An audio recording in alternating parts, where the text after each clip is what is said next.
Senhor te abençoe e te guarde. Que o Senhor faça resplandecer o seu rosto sobre ti e tenha misericórdia de ti. Que o Senhor sobre ti levante o seu rosto e te dê a paz.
Sabemos como é importante e faz parte da nossa adoração nós ofertarmos a Deus entregarmos no altar do Senhor um pouco de muito que o Senhor tem nos dado.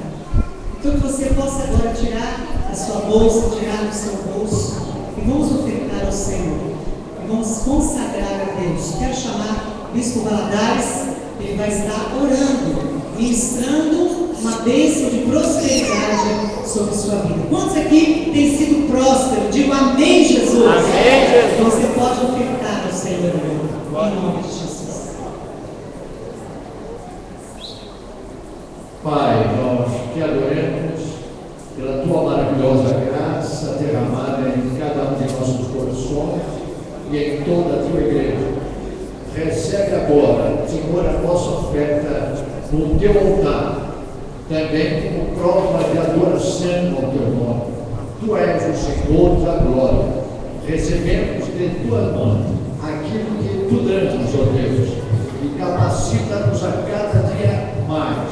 Podemos contribuir na tua seara, no teu reino, de todo o nosso coração. Dá-lhe o teu povo, a cada um de nós, Senhor, corações generosos, cheios da tua graça, transbordante da tua graça maravilhosa. E cada um, ó Deus, assuma essa responsabilidade de coparticipação com o Senhor na redenção deste planeta e de toda a criação para a tua honra e glória. Dá essa consciência a todo israelita, ó Deus, em nome de Jesus. Recebe a nossa adoração, recebe a nossa pessoa diante de ti e a nossa oferta, ó Deus, para a tua honra e glória, em nome de Jesus. Amém. E abençoe o teu povo com muita prosperidade. E novamente eu te peço corações generosos para contribuir com a tua obra generosamente, em nome de Jesus. Amém e amém, Senhor. Glória a Deus.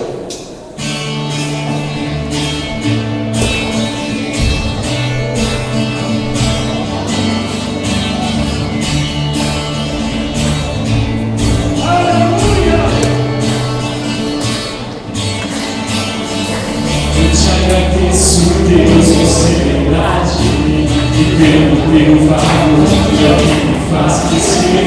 Eu vivo pela fé e não assim. Cantar não existo, sou Deus do Cristo.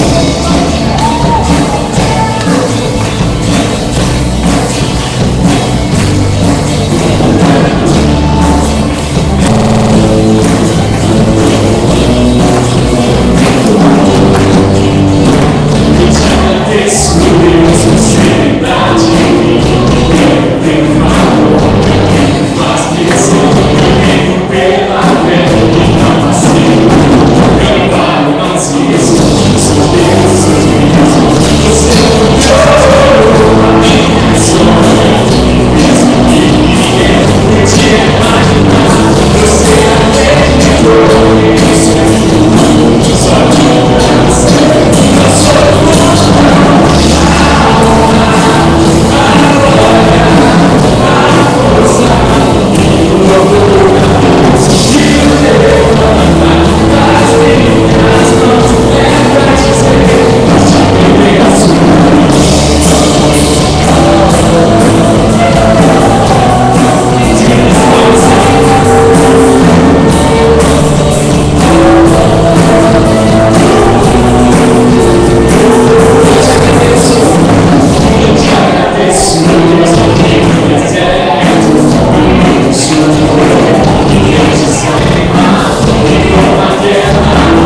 Aleluia. Quem está feliz com Jesus? Quantos que Jesus está feliz com você? Levante a mão assim. Eu gostaria que os amigos ministrassem uma canção sobre luzes, né? Essa festa dá para vocês preparar, Marcelo? Né? Vamos lá? Em nome de Jesus.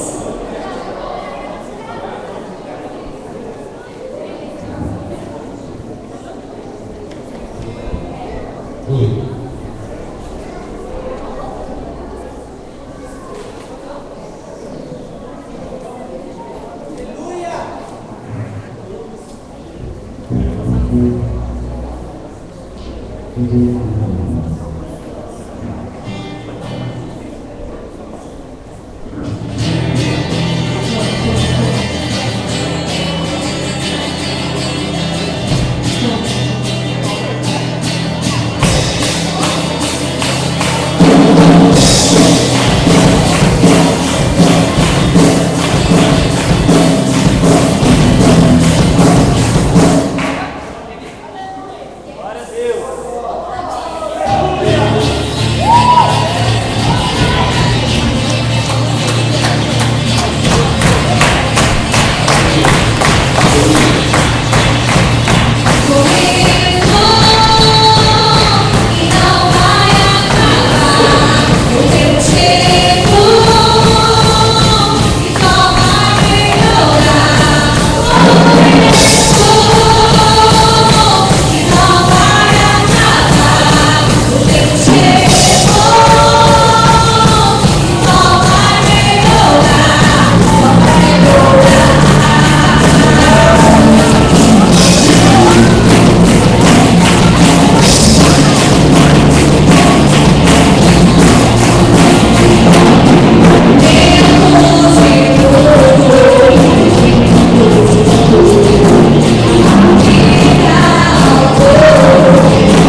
Em nome de Jesus.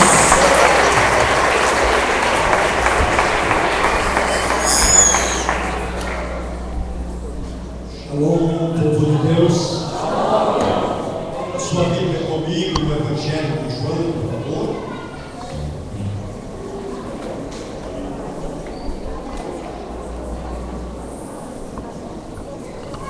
Seja bem-vindo à Festa das Luzes, conhecida no mundo todo como Hanukkah. Eu quero ler com você o texto que é a divisa desta festa. No Evangelho de João, capítulo 10, verso 22. Compartilhe sua Bíblia com a pessoa que está junto a você. E vamos ler a palavra do Senhor. Encontrou, diga amém. Amém.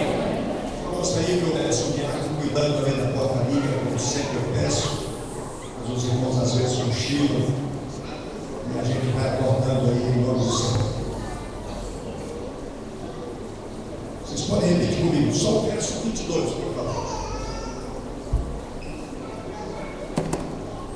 Celebrava-se em Jerusalém. A festa da dedicação. E era inverno. Deus abençoe a sua palavra em nossos corações.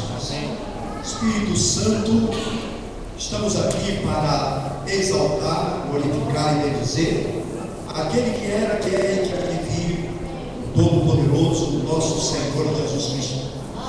Oferecemos a Ti o nosso louvor, a nossa oração, nossa gratidão pelo privilégio de sermos chamados Teus filhos, porque um dia confessamos Jesus como nosso Senhor e Salvador.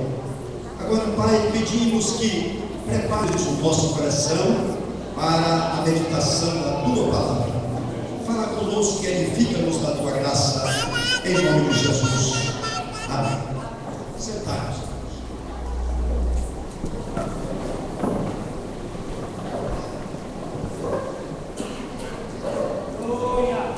Meus amados, houve um pequeno lapso aqui. O esboço da mensagem está no boletim. Você tem que levar, seguindo uma tradição americana muito boa. Você leva em casa os dois do sermão para poder rememorar a mensagem.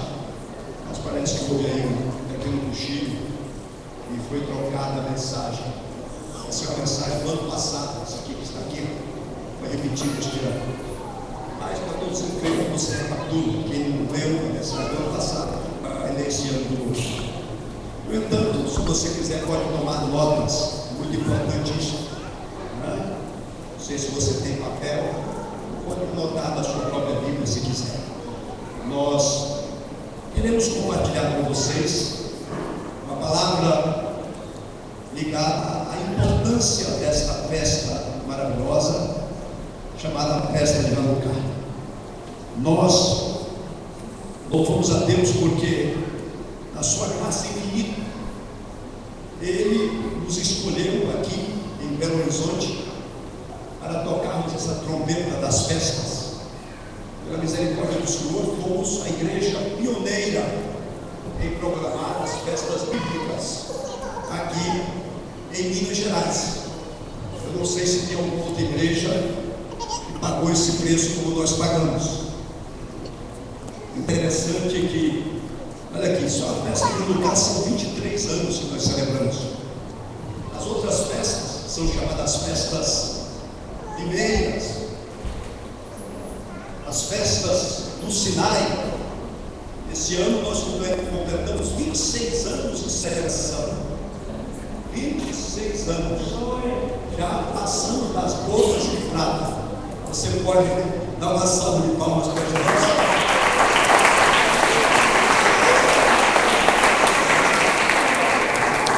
Então, na verdade, o que Deus está fazendo é um resgate, né? Aquilo que Ele já estabeleceu na sua palavra. Nós precisamos entender. Dá uma voltinha com ela, Thalita, que aí ela descansa um pouco, né? Acho que o microfone irrita. Obrigado. Ela já está crescendo pentecostal, né?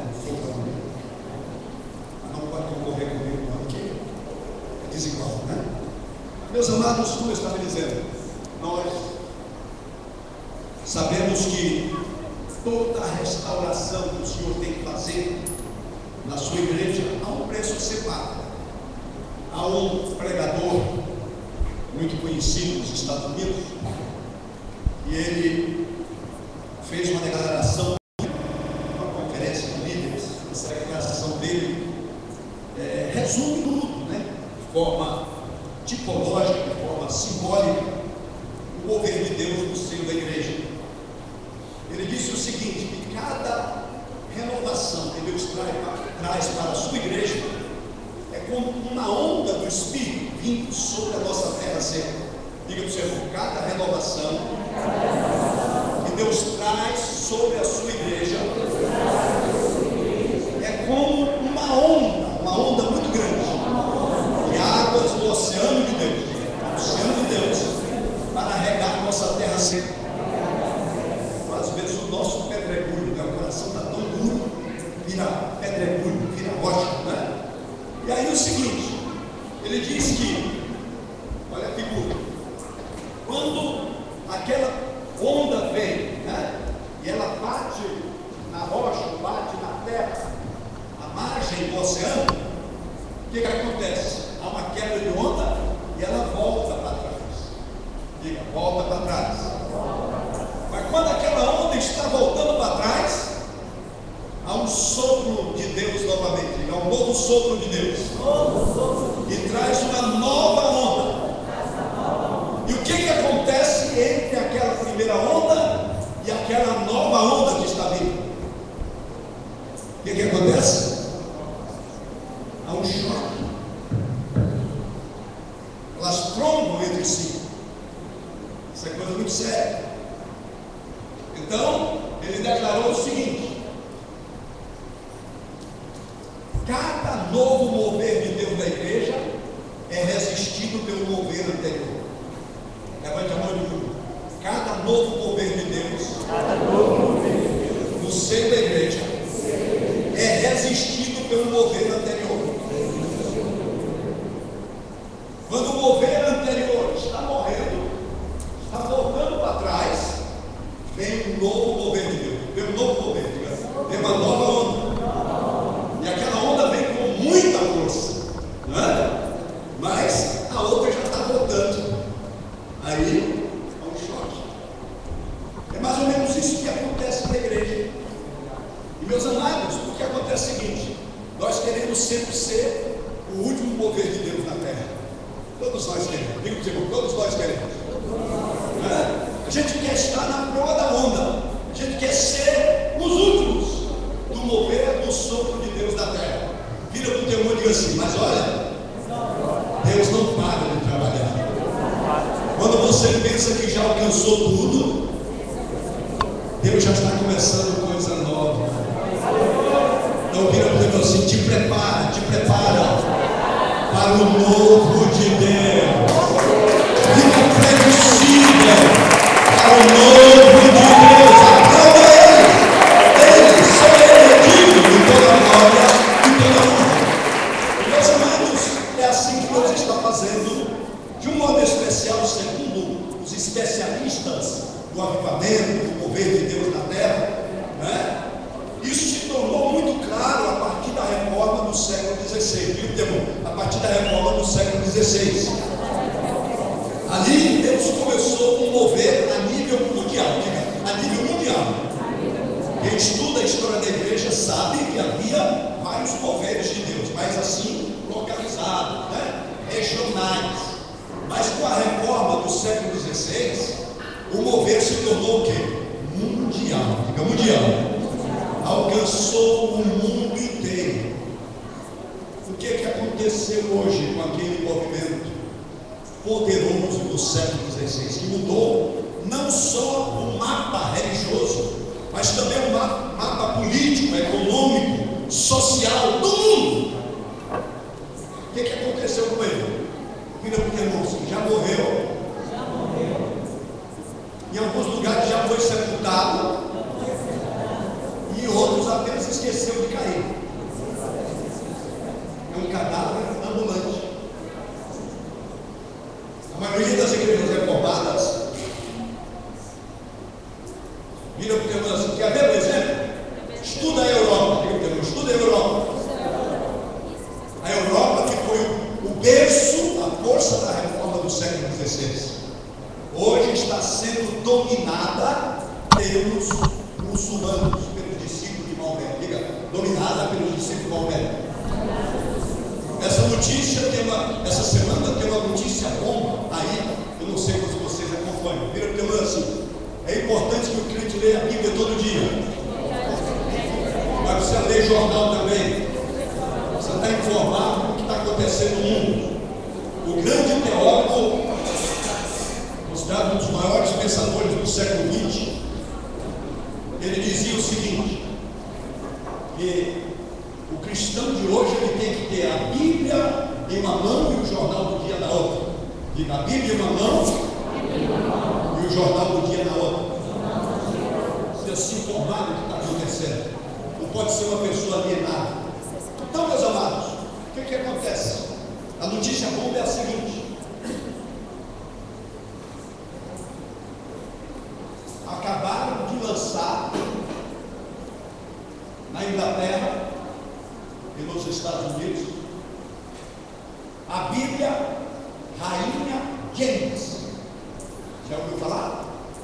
Quem já ouviu falar na Bíblia Rainha James? Os irmãos não leram o jornal do dia. Parece que eu estou mais adiantado que vocês. O que acontece é o seguinte: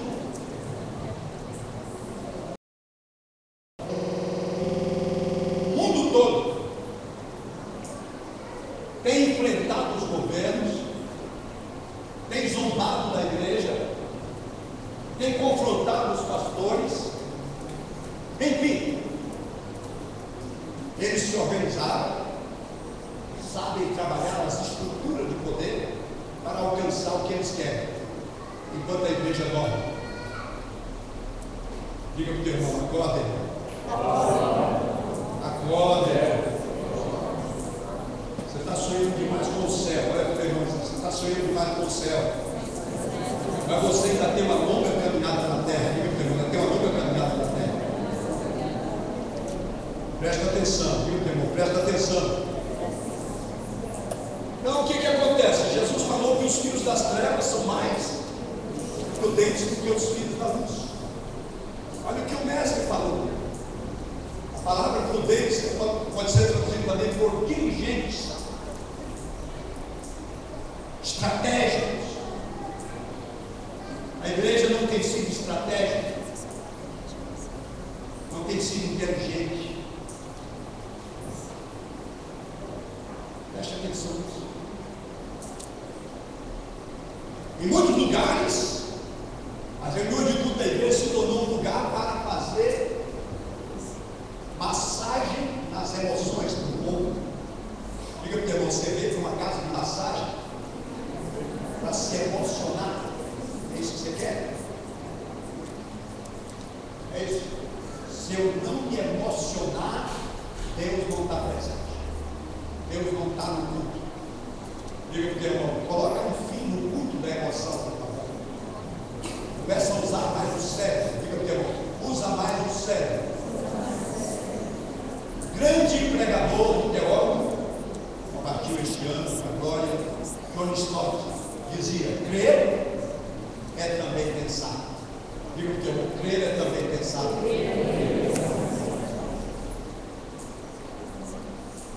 Quando nós ficamos aí massageando o nosso ego e as nossas emoções, Satanás não dorme. E a gente fala que Jesus vai vir a qualquer momento. Diga o teu, ele vai vir, diga o teu, vai vir. Só quando nós completarmos a missão. Não adianta você querer escorregar, não adianta a igreja querer esquecer disso.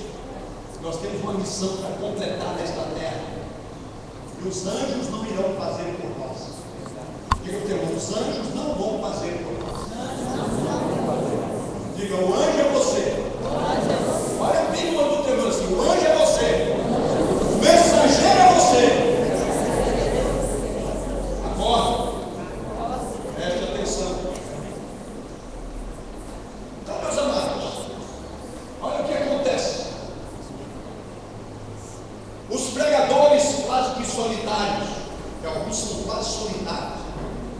ainda resistem a essa onda. Estou falando de uma das ondas do inimigo contra a igreja.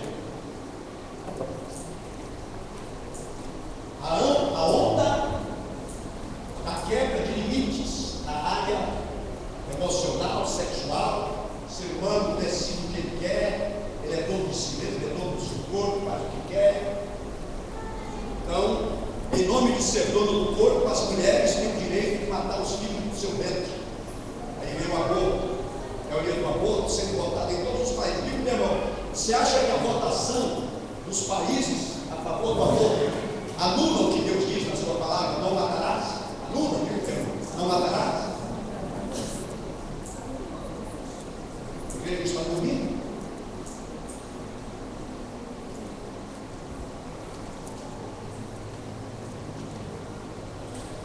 Os gays do mundo todo, eles estão revolucionando o mundo, pelo menos o mundo ocidental, né?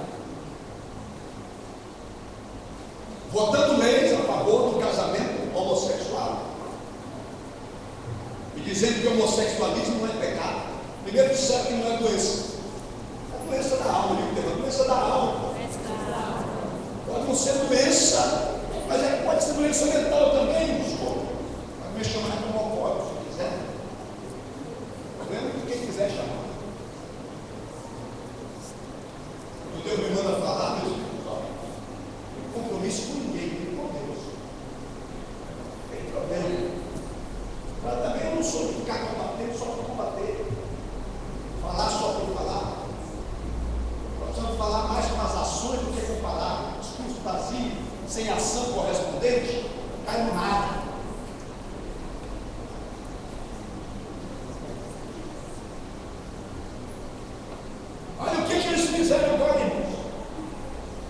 Eles pegaram a tradução histórica do protestantismo, que é a Bíblia King James. Quem já ouviu falar na Bíblia King James? Alguns ouviram, né? King James. O rei Tiago, da Inglaterra, mandou fazer essa tradução, se espalhou por toda a Europa, se tornou a tradução oficial da Reforma Protestante. Para todos os países de língua inglesa, traduzido também em outras línguas. Alguns protestantes consideram aquela tradução a tradução intocável. Um grupo de especialistas, de intelectuais, evangélicos, com todo carinho, com todo amor, fizeram aquela tradução, uma tradução clássica da Bíblia. Sabe o que os gays tiveram a coragem de fazer? No país de berço protestante chamado Inglaterra, pegaram a tradução de King James e traduziram com o nome de Rainha James, torcendo o texto original e colocando lá os fundamentos deles para favorecer o homossexualismo.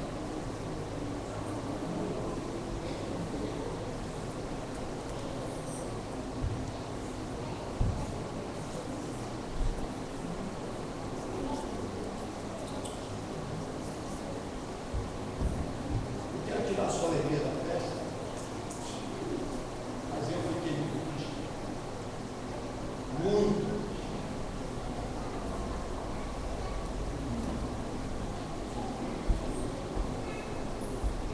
E o que acontece?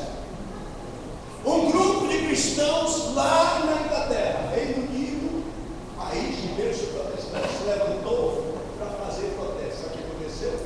A polícia mandou prender os crentes.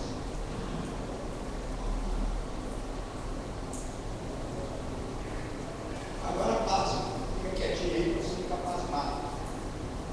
Olha que grupo de contradições o nosso. Os discípulos de Maomé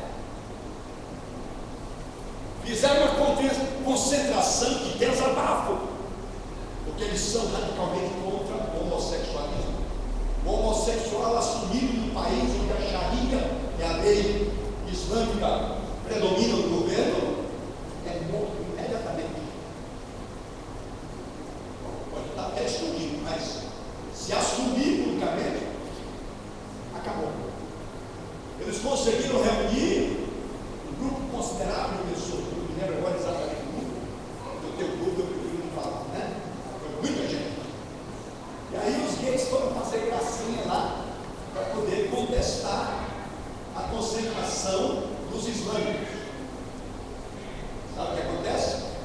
vamos matar todos vocês.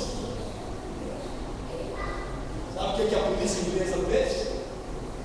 Prendeu os gays para evitar que eles fossem mortos pelos muçulmanos.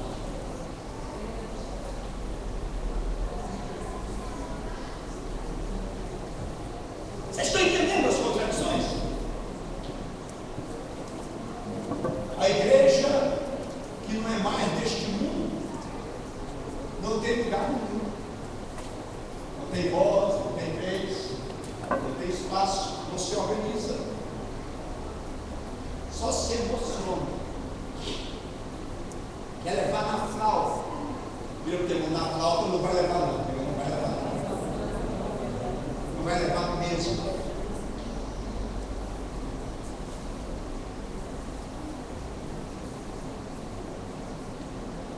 Esse evangelho do reino é problemático, sabe por quê? Porque ele nos desaloja, nos tira da nossa zona de conforto.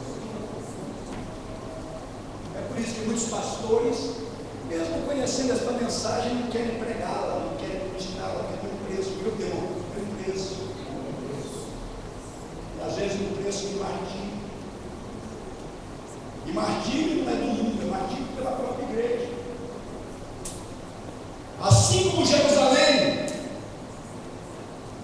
que era o centro religioso do judaísmo, sempre foi o centro, não só político, mas também religioso do judaísmo, se tornou um lugar onde se matavam os profetas e se apedrejavam aqueles a quem o Senhor enviava.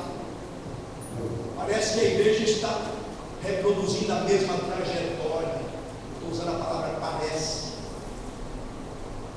A igreja não sabe reconhecer os enviados e muito menos acolher os profetas.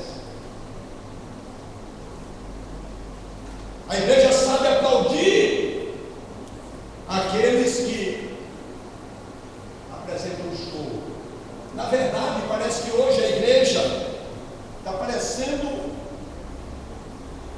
o Coliseu Romano de Nero, Calígula e tantos outros. Os ministérios de sucesso hoje, sucesso entre aspas, ministério de multidões, até onde eu conheço, a maioria deles, não digo todos, mas a maioria, eles só oferecem duas coisas para o povo, e o povo está feliz. É o povo mais feliz da terra: pão e circo. É a filosofia de Nero: pão e circo. Comes e bebes e espetáculo. Quem tiver o melhor espetáculo e oferecer a melhor comida, tem o maior povo. Observe para você.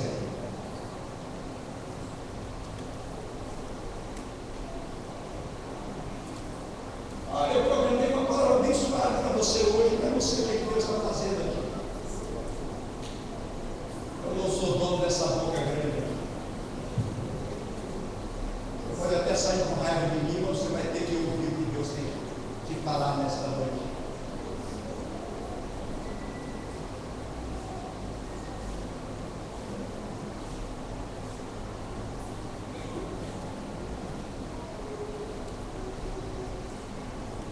Meus amados, a verdade é que Deus tem levantado, entre outras coisas, no processo restaurador da sua igreja, o movimento apostólico, no mundo todo.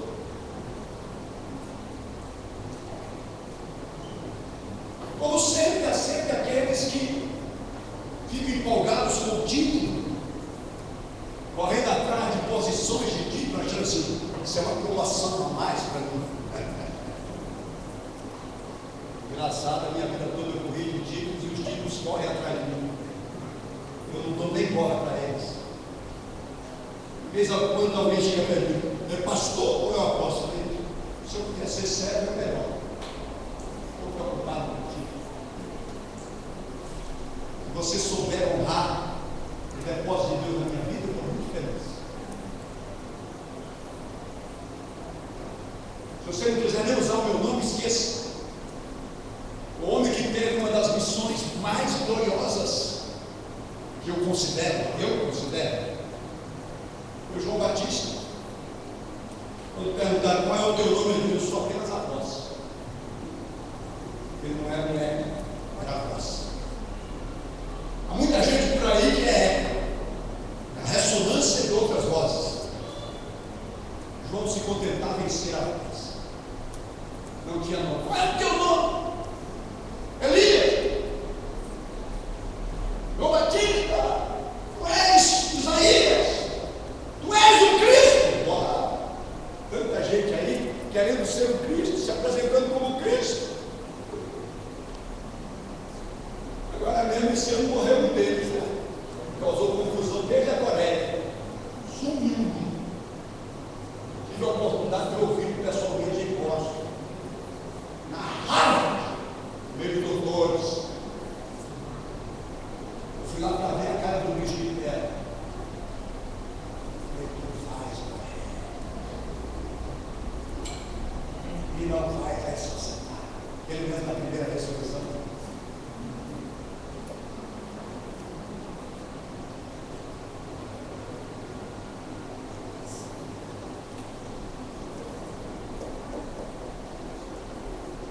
Meus irmãos,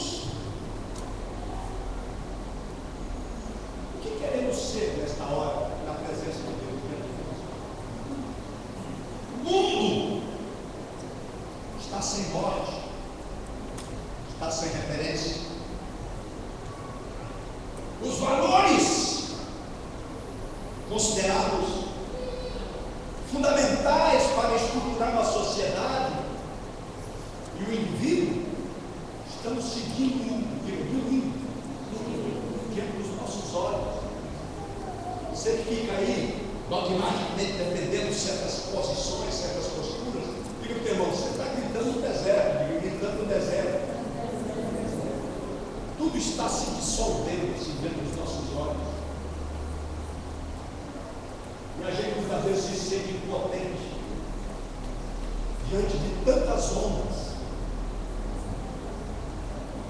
soprada por tantos ventos.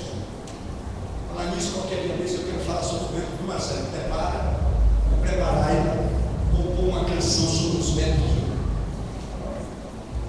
Tem os ventos de Deus, mas tem também os ventos do inferno, tá?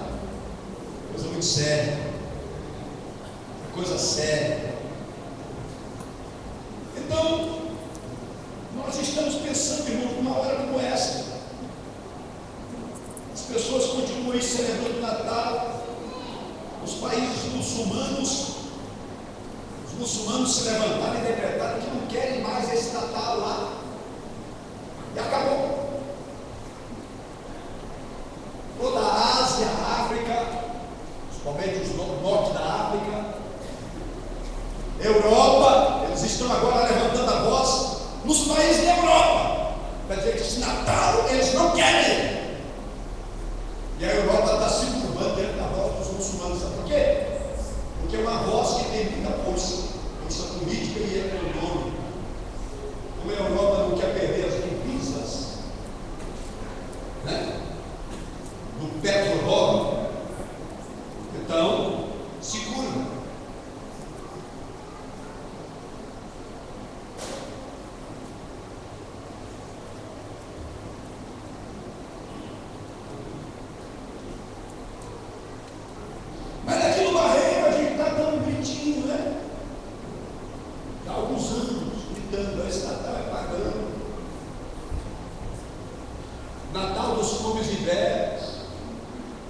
O Natal dos ricos, em que os pobres recebem esmolas uma vez por ano, são lembrados, os pequeninos são lembrados, recebem de sobremesa na mesa dos que têm.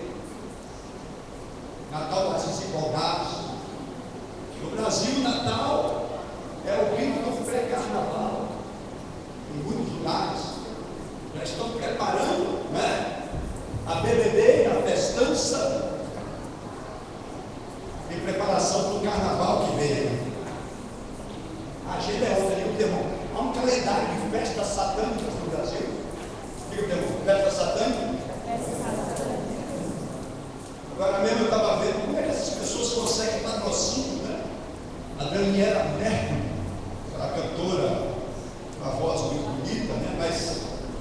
serviço de outra agência, né? Não veio de Deus. Lançando, patrocinada num dos canais de televisão, uma composição de parceria. Você entra lá no Facebook e pode ajudar com quem ganhar, quem fizer o melhor quadrinho.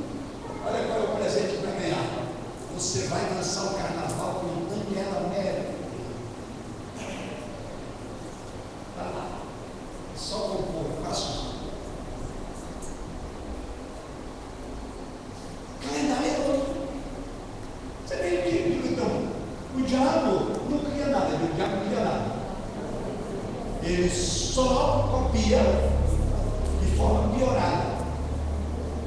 Deus, você se escandaliza de Deus ter preparado um calendário festivo para o seu povo.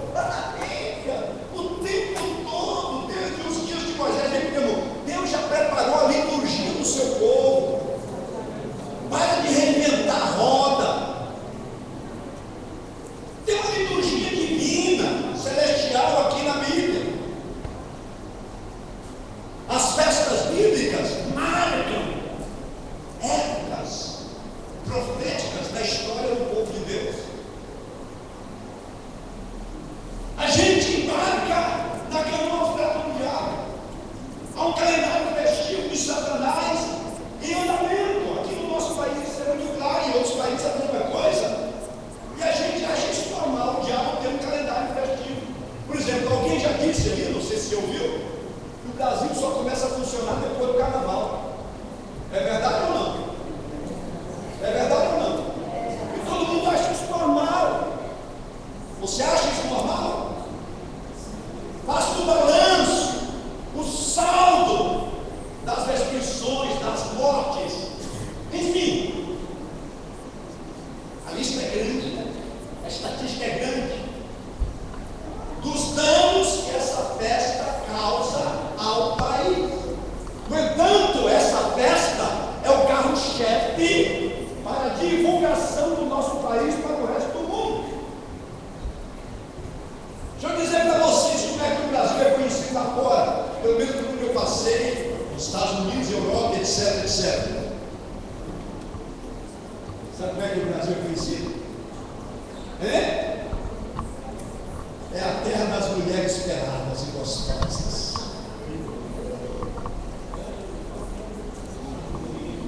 É o lugar em que tudo é permitido. Aqui, né? Interessante, eu conversava com um americano e dizia para ele assim: escuta aqui, diz que a gente encontra sucuri andando pelas ruas das cidades do Brasil, é verdade? Sucuri andando pelas ruas da cidade.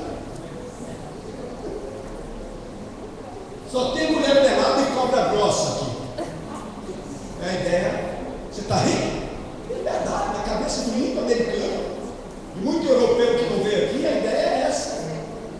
Por quê? Por causa do carnaval, gente. Carnaval, principalmente, né? É o cartão de visita do Brasil para o mundo. Muito gringo louquinho está vindo aqui só para ver esse negócio. Como é que é isso? Como é que os índios andam aqui?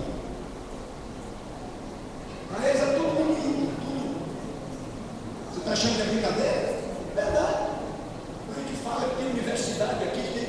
Olha, não é possível, tem mesmo.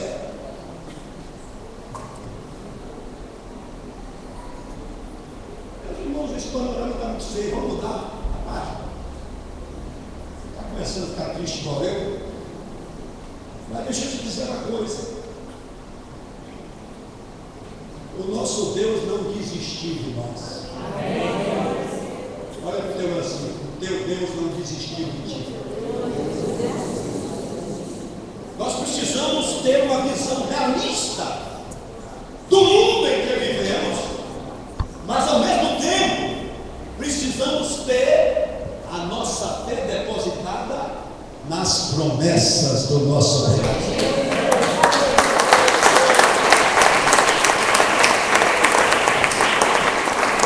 Se nós ficarmos olhando apenas para esse realismo existencialista que está aí ao nosso redor, a gente perde a fé, a gente perde a esperança, perde o amor. Mas deixa eu te dizer uma coisa: no meio de toda esta desordem, de todo este caos, de todo este vazio, de toda esta parafernália, há um mover contínuo do Espírito de Deus na terra. Louvado seja o nome do Senhor. Eu posso fazer uma paráfrase com Gênesis 1:2, quando diz que havia trevas na face do abismo, mas o Espírito de Deus pairava sobre ela. Louvado seja o nome santo do Senhor. Vira para o teu assim: por mais caótica que esteja a tua vida, por mais vazio que esteja o mundo de realidades espirituais, há um Espírito de Deus trabalhando nesta terra. E aí está a nossa esperança, aí está a nossa alegria, aí está a nossa certeza. Então, meus irmãos, nós precisamos adquirir a visão de conjunto. Nós não podemos pegar a coisa fragmentada, vamos juntar as peças do quebra-cabeça. O nosso Deus sabe trabalhar. Olha, há muita gente que não vem para a igreja, sabe por quê, irmão? Porque em muitas igrejas o culto parece um funeral, diga, funeral. Ou parece que é um cerimonial de zumbis. Pessoas mortas-vivas só voltam a ser enterradas. Aquela coisa toda engessada, diga, engessada. Todo mundo assim dentro de um quadradinho. Você conhece no máximo a pessoa pela nuca. Irmão fulano do tal tem a nuca quadrada, outro tem a nuca redonda, outro tem cabelo comprido, outro tem o cabelo curto, outro. Você conhece o irmão pela nuca, não é? É pela nuca, de acordo com a nuca, é o culto nucal. Diga para o irmão, culto nucal. Procura conhecer o teu irmão pela face. Diga para o irmão, olha no rosto do teu irmão. Diga, não tenha medo de olhar. Olha para o teu irmão. Veja Cristo nele. Diga, veja Cristo nele. Veja Cristo nela. Tá? Isso aqui não é as pirâmides das múmias do Egito. Isso aqui é culto divino. Diga, culto divino. É o encontro dos deuses pequenos. Diga, o encontro dos deuses pequenos. Já comecei a mexer com você. Diga, você sabia que você é um pequeno Deus? Diga, um pequeno Deus. Diga, um pequeno Deus. Diz que alguns tradutores da Bíblia ficam assim preocupados com algumas declarações exageradas de Davi, né? Davi diz assim, ó, versículo do Salmo. Ele diz assim: na presença dos deuses, diga, na presença dos deuses, a ti cantarei louvores. Olha para o teu olho assim. Na presença dos deuses, olha para o teu olho. A ti cantarei louvores. Você sabe que deuses são esses? Diga, você.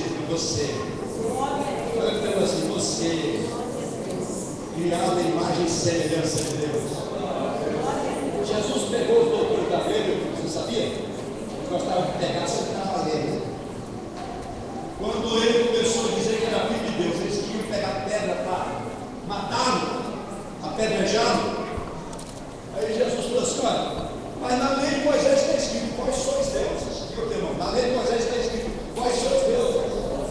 Por que vocês estão querendo me matar? Porque eu estou dizendo que eu sou filho de Deus. Moisés já tinha falado essa heresia. E aí? Deixa eu te falar por que você, eu, todos nós temos a busca de poder, de fama e de projeção. Diga, poder, fama e projeção. Diga, porque lá dentro o seu Deus não está morto, você não está morto. Você continua assim com aquela vocação de ser Deus, de reinar, diga, reinar em vida, diga. Você nasceu para reinar em vida, diga. Você nasceu para reinar em vida. Você nasceu para reinar em vida.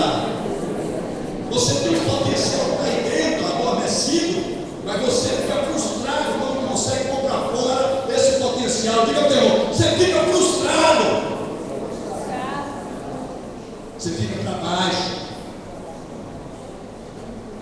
Deus te fez assim. Deus te fez assim. Agora, entenda uma coisa: o teu Deus é o Deus dos deuses. Você já leu isso na Bíblia? Quem já leu?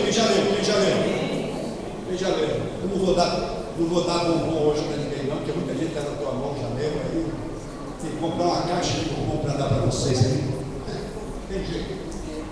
Diga, o nosso Deus é o Deus dos deuses. Vira para o irmão, você só consegue ser Deus quando o grande Deus é o teu Deus. Entenda a linguagem. Você só vai realizar o sonho de ser aquilo que Deus te fez para ser quando Ele estiver no controle da tua vida, quando Ele for o Senhor da tua vida, quando Ele estiver reinando e governando a tua história. Louvado seja o nome santo do Senhor.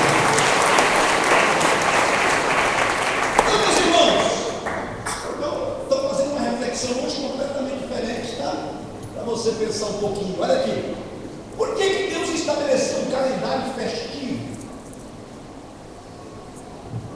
No calendário festivo do diabo, o centro é a carne, é a satisfação do eu, do ego humano. Mas no calendário festivo de Deus, o centro é o Senhor. Ele é o centro, Ele é a razão, Ele é o tudo. Você entendeu bem? Ouviu bem?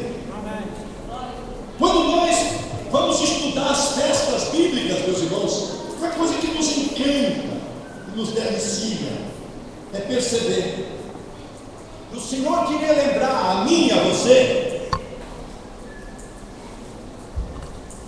que a nossa vida, ela deve ser a expressão da glória dele. Diga, a nossa vida deve ser a expressão da glória dele. Não é apenas dizer glória a Deus de palavras. Jeremias já condenara o povo que honrava a Deus com os lábios, mas o coração estava longe do Senhor. Não adianta você gritar glória a Deus se o coração está vazio da glória dele. Então, meus amados, nós precisamos entender isso. A minha maior glória, a tua maior glória, não é buscar glória para si, nem poder para si, nem o reinar em vida para si, mas é promover a glória, o reino, o domínio daquele que era, que é e que há de vir, o Todo-Poderoso. O nome do Senhor está sendo glorificado em minha vida? É uma pergunta pertinente. Com os meus atos, no meu dia a dia, no meu trabalho, nas minhas relações interpessoais, Jesus Cristo transparece? Ou eu sou daquele tipo religioso que eu visto a capa de crente quando vou para a igreja? Terminou a reunião de culto, eu tiro a capa e agora eu sou eu mesmo, do jeito que o diabo gosta. Como é que é isso?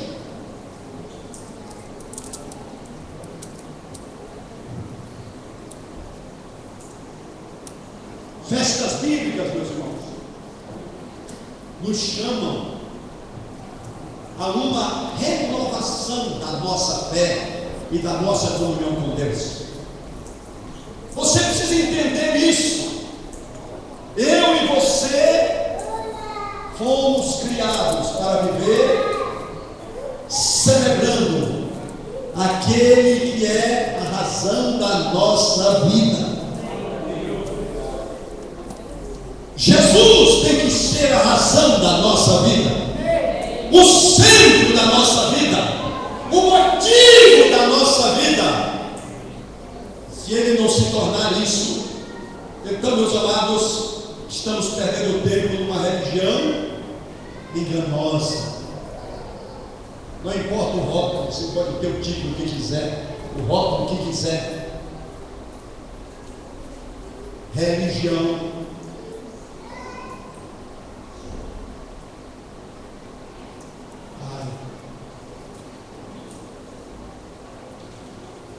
é algo muito enganoso. Diga para o teu irmão: religião não é sinônimo de espiritualidade. É aí que muita gente se decepciona com a igreja. A pessoa vem para a igreja, cumpre os ritos, batiza, toma ceia, lê Bíblia, cumpre direitinho as prescrições eclesiásticas, mas está vazia de Deus. Vira para o teu irmão: cada reunião de culto que você participa, você se enche mais de Deus? Você cresce em Cristo? Você se torna mais parecido com Ele? Se torna mais parecido com Ele? Ou é apenas mais uma programação? Isso é muito sério. Olha, meus irmãos, Hanukkah. Agora eu vou fechar a mensagem, porque eu quero ouvir de novo e ver o grupo Hanukkah dançando ao Senhor aqui. Que alegria, que alegria. Semente que plantamos em boa terra e que está nascendo para a glória do Senhor, né? Olha que coisa maravilhosa. Hanukkah. Eu comprei um livro, esse livro esgotou, né? Eu queria ter em abundância, mas se você encontrar na livraria como o evangelista Perry Stone, desvendando o código judaico, se você quiser, com 12 segredos que transformarão sua vida, sua família, sua saúde e suas finanças. O Perry Stone é o evangelista pentecostal da América, pentecostal do fogão mesmo. Um programa de televisão, as grandes cruzadas, está sempre em Israel. Eu fiquei surpreendido com o Perry Stone. Deus está trabalhando, Deus está trabalhando no meio do quando eu peguei esse livro do Perry Stone, eu falei: meu Deus do céu, o cara tão radical na religião, de repente Deus pega o cabo e quebra direitinho. Ele escreveu coisas aqui, meu filho, eu estou acreditando que está o nome dele bem grande aqui em cima.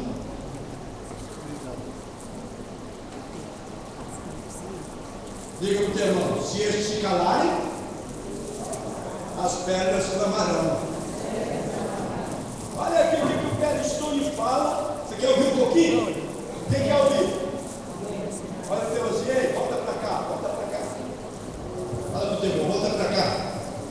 Eu estou terminando. Mais um minutinho. Olha o que o Perry Stone diz aqui. Presta atenção.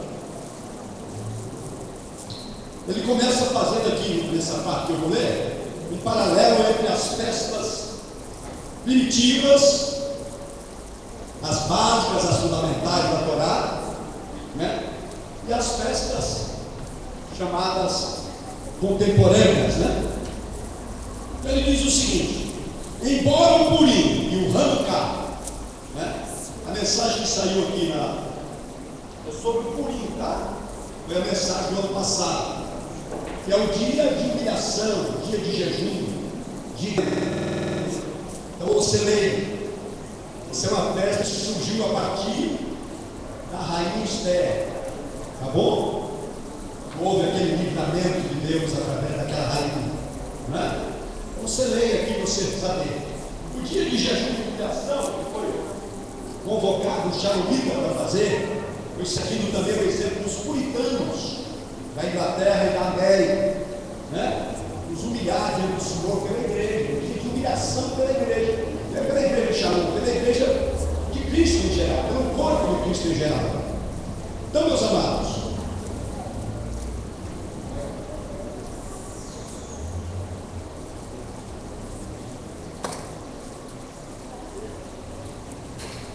estas duas festas, Purim e Hanukkah, são celebrações menores, devidos aos acontecimentos impressionantes e significativos que representam. Eu fiz questão de trazer o livro dele para mostrar para vocês o testemunho do Espírito, no mundo todo, né? até em segmentos que a gente considerava fechados da igreja, né? Como é que Deus está penetrando em todos os lugares.